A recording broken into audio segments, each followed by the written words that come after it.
Welcome to Montgomery Talks, our regular podcast on local issues. And our guest today is Andrea Chamblee, who comes to us for two reasons. One, her husband is John McNamara, who was a victim at a shooting at the Annapolis Capital on June 28, 2018, that killed 4 other Capitol employees. And two, Chamblee has finished a book McNamara started, The Capital of Basketball. It chronicles D.C.'s rich history with the sport. Thank you, Andrea, for being with us today. Thank you for helping me tell John's story. Okay. So let's talk about the book. John first started researching it how long ago? Well, I think he was writing it in his head when he went to his first high school game when he was 14 years old. He talks a little bit about that in his foreword. He realized he was an arm's length away from future NBA players for just a few dollars. And he was impressed with the athleticism, and I think it was the Archbishop Carroll Lions playing his St. John's team. So Bob Dwyer of the Lions against Joe Gallagher of St. John's. Between the two of them, they have an impressive number of state championships and consecutive wins. So when Bob Dwyer died in 2007, he was lamenting the fact that he didn't get to interview him for that book in his head. And I encouraged him to get started now because there are still people who can talk about Bob Dwyer and his impact on the whole community. And he should get started. So he started in 2007, and he was on the brink of finishing it when he died. Okay. It sat as notes, though, in your home for all those years, correct? Or was there actually a manuscript? There was a manuscript. He didn't like for me to read his writing until he was finished. And he was a paper and pen kind of guy. But he had started writing, and he had put his manuscript on computer files, on Word files, and he asked me to help him back them up. So I had done that, so I knew where the backup files were. And he had covered from the turn of the century to 1998. And he wanted to go all the way to 2000 when Coach Morgan Wooten of DeMatha was inducted into the Hall of Fame.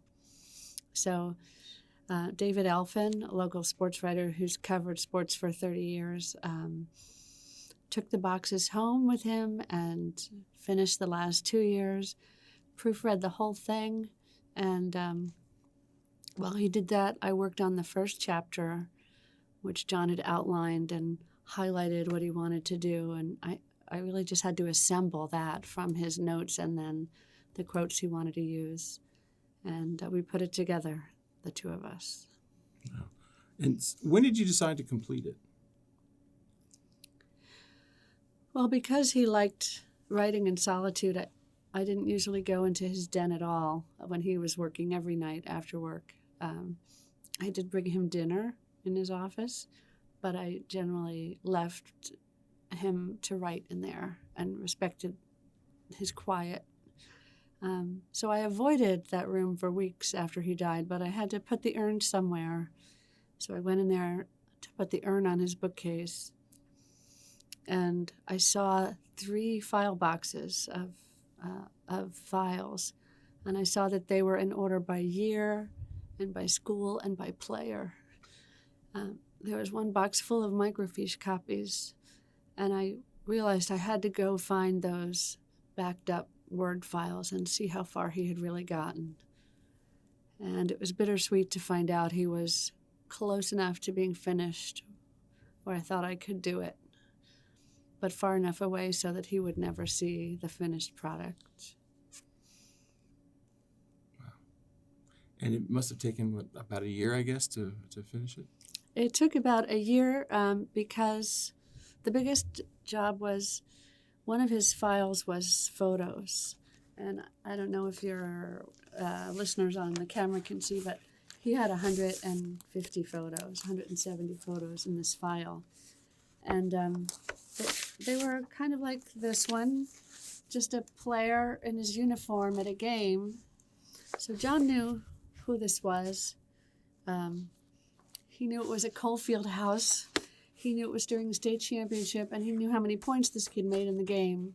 But I didn't know any of that. So I took this folder with me wherever I went for about 2 months and asked people, who's that? And who's these? James Brown is in here, the CBS announcer. I didn't recognize him as a 17-year-old kid, or 16 maybe. But eventually I found out who everybody was. And, so this is Fairmont Heights, Jerome McDaniels at Coalfield House. So I wrote the notes on the side when I would catch people at games or wherever I could find them. And I did that for all the pictures that are in this book, about 175 pictures. Oh my gosh. That was the hard part.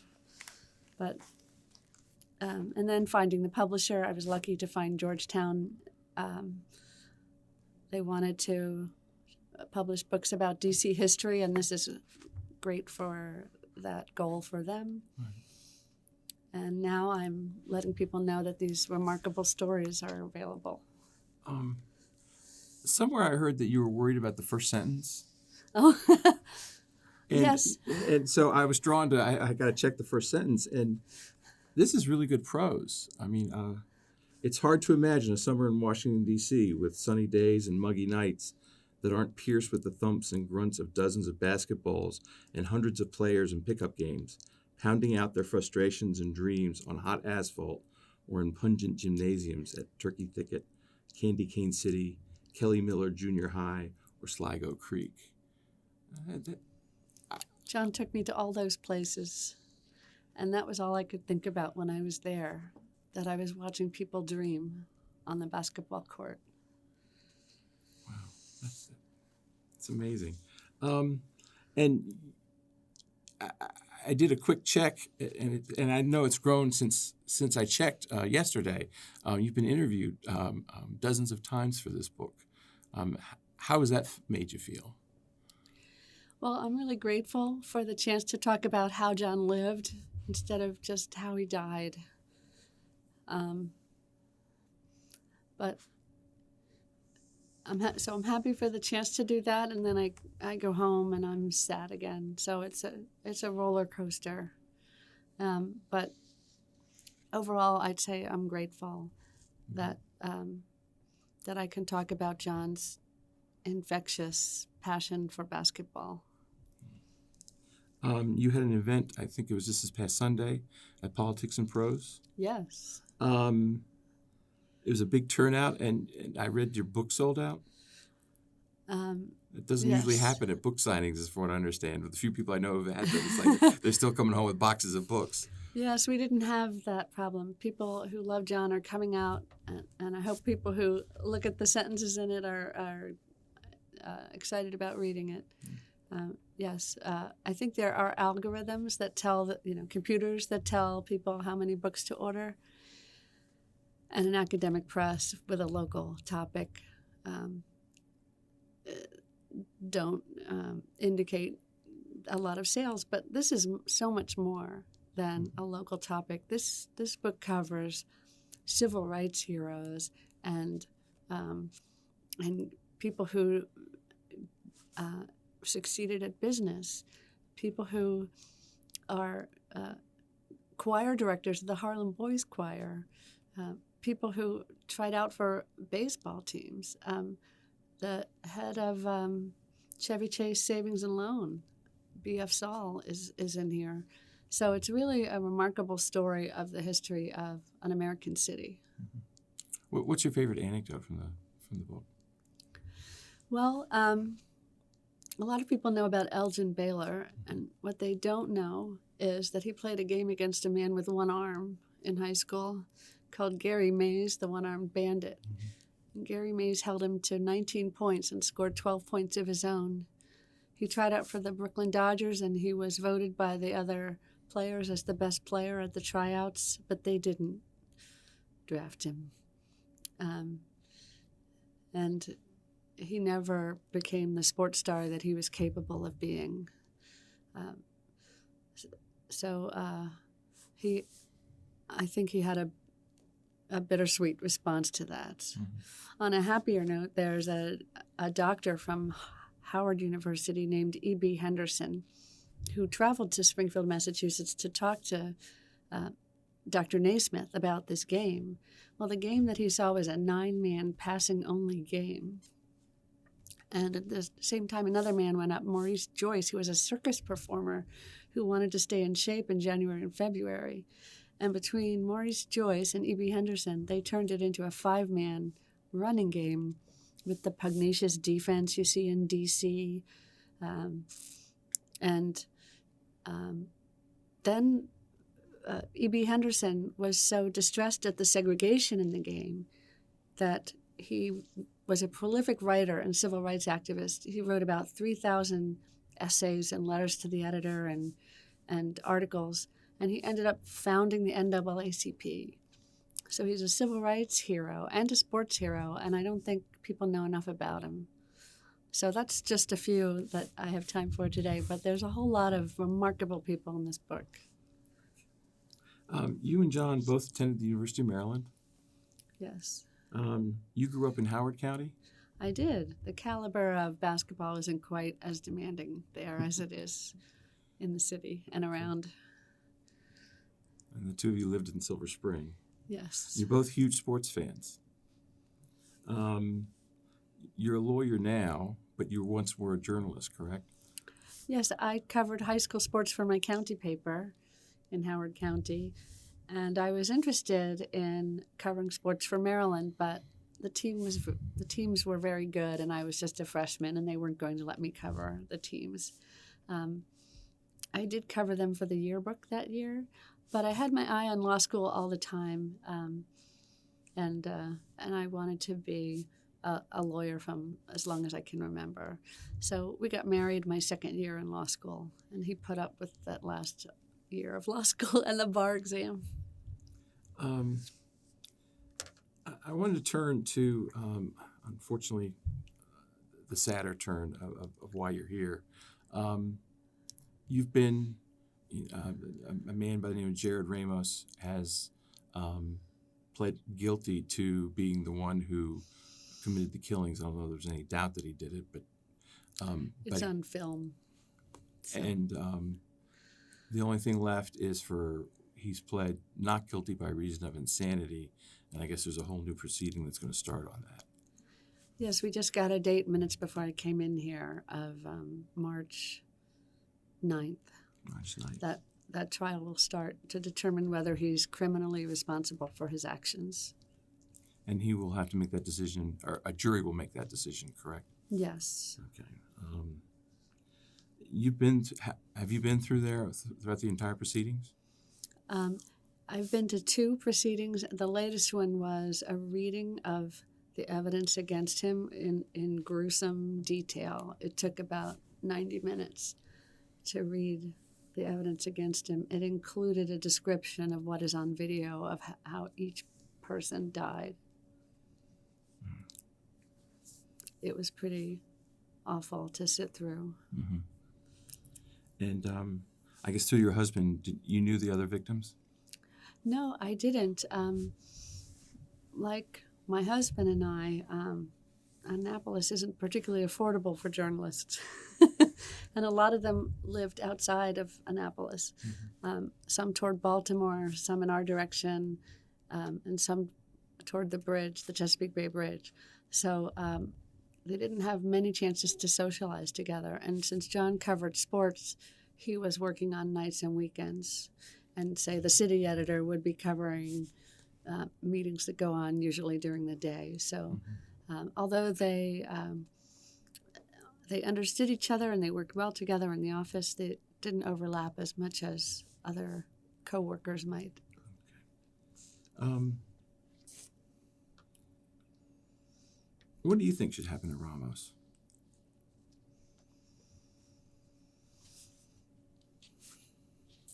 Well, there's 2 answers to that. One is I think I should pull his heart out with my bare hands and shove it down his throat.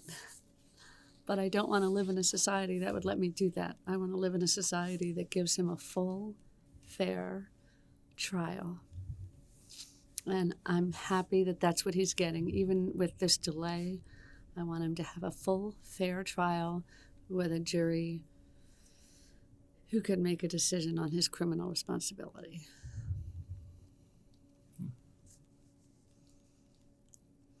I guess that's the lawyer in me talking. Well, what's the you in you talking? If I had to choose, I would choose the full, fair trial for him.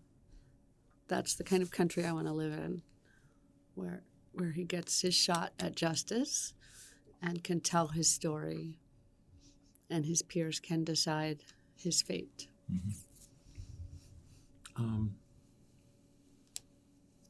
Do you think there any? Well, what do you think could have been done to prevent the shootings? Anything?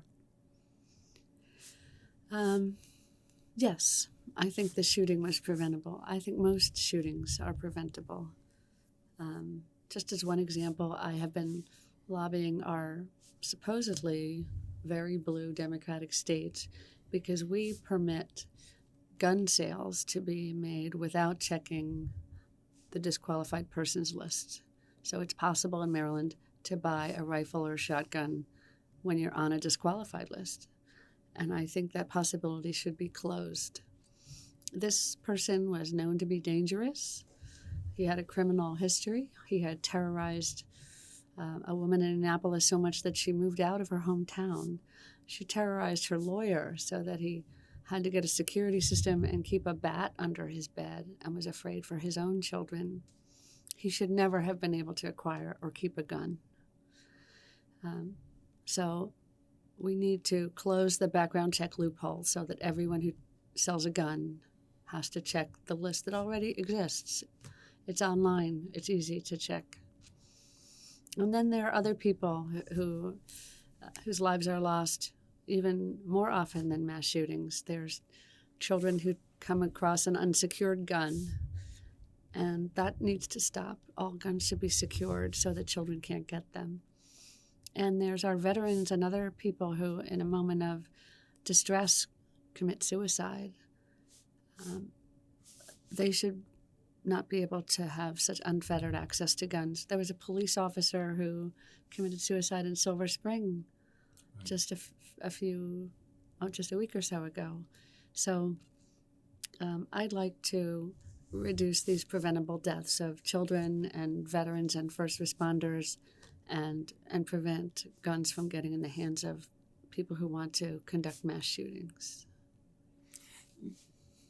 Have you been approached by the folks who want to end gun violence to be a spokesperson or to at least testify? Well, a couple of days after John died, I got a call from Moms Demand Action who asked what they can do for me. They asked, what do I need? And I took them up on that. They were really gracious. I didn't know what I needed at that point, but they knew. There were a lot of survivors in that group. But as time went on, I knew what I needed was to do something. I'm committed to doing something. I'm committing to telling John's story, to letting people know about this loophole that you would never guess still exists, and letting them know that the politicians that are stopping us from making the changes need to change their mind or they need to change their job. I've also been approached by the people who disagree with me. They have my address. They posted it on their Facebook page, and within 3 hours, someone was trying to break into my house. They've put me on mailing lists for materials that mean I get pictures of men pointing guns in my direction in my mailbox. And I've had to fight to get my name off those lists. But I think if they expect me to back down, then they have another thing coming.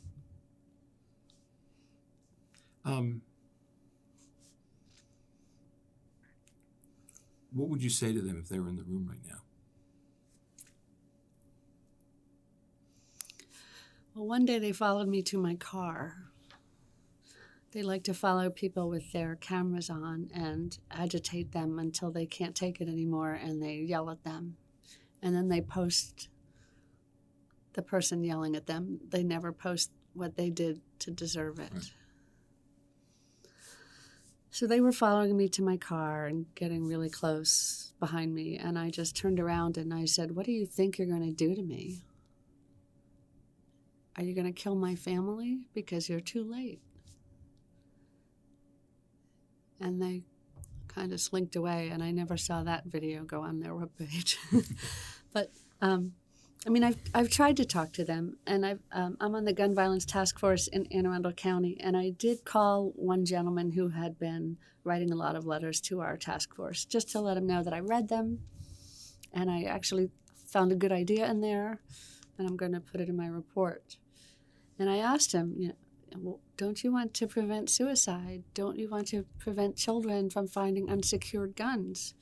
And he said, of course. And I said, we're on the same page. These histrionics that I'm going to knock on people's doors until I find people with guns and take them away, that's not going to happen. I don't want that to happen. I don't think I could make it happen if I wanted it to happen. And I tried to assure him that all I want to do is prevent the preventable. So I think we reached an understanding one-on-one that we might not have reached any other way. But we're demonized so much in their materials about how we're gun confiscators that it's hard to overcome that perception. It's interesting that one-on-one you're able to find common ground. So it seems as though that's the answer. Just do a lot more one-on-one. Well, I was lucky that he was even willing to listen to me. A lot of times people come to the same hearings that I'm in, and they sign up as a group. Each individual member will sign up to speak, and they'll just insist that all we want to do is confiscate their guns. This person was engaged and willing to participate. I don't think the people who are insisting that I want to spend the rest of my life knocking on strangers' doors, asking them if they'll give me their gun is something I'm interested in doing. Right.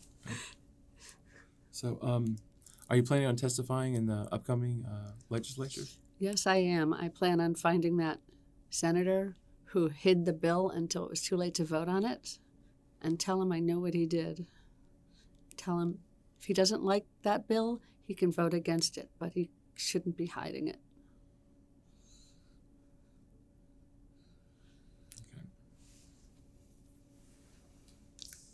Okay. So what's next, though, for you? I mean, you've been through a lot. You've been through what a lot of people just wouldn't even be able to fathom, and yet you're still showing up. You're still selling your husband's book. You're still telling people about what a wonderful person he was. I want people to know what a devoted person he was. He would get up at 6:30 in the morning and scrape the ice off my car on his days off. He would lug home the 12-pack of Diet Snapple. I think it's the heaviest thing in the grocery store. He'd make my coffee, even though he never drank it. I always said I was behind in showing him all these similar gestures of kindness. And he said, don't worry about it. But now I have to make sure this book is out, and everybody who would want to read it should read it, because that's the only way I can catch up to him now. I can't catch up to him any other way. And I want to make sure nobody goes through this again. Whatever happens in that trial, there's no justice for John. There's no justice for me. There's only justice for the next family who might not have to do this if we have background checks and gun locks. And I need for that to happen. I need to know that it stops. Okay. Thank you very much, Ms. Chamblee. I appreciate you coming in to speak with us. This has been Montgomery Talks.